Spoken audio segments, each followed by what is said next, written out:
ધંગધ્રા રાજ્યના 41મા શાસક રાજ સાહેબ અજીતસિંહજી ઝાલાના મહારાણી અને 42મા શાસક ઘનશ્યામસિંહજીના માતુશ્રી સુંદરબા કે જેઓ જામનગરના રાજકુંવરી હતા, તેમના નામ પરથી રાજ સાહેબ ઘનશ્યામસિંહજીએ પોતાના કાર્યકાળ 1911થી 1942માં 9 નવા ગામો વસાવેલા. એમાં આ એક ગામ માતા સુંદરબાના નામે સુંદરગઢ.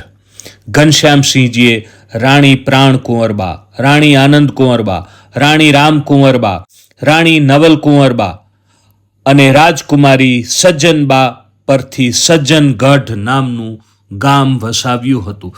ઘનશ્યામસિંહજીએ પોતાના કાર્યકાળ દરમિયાન આ રાજ પરિવારના નામે જુદા જુદા ગામોના નામ પાડી એમના નામ જાળવ્યા હતા.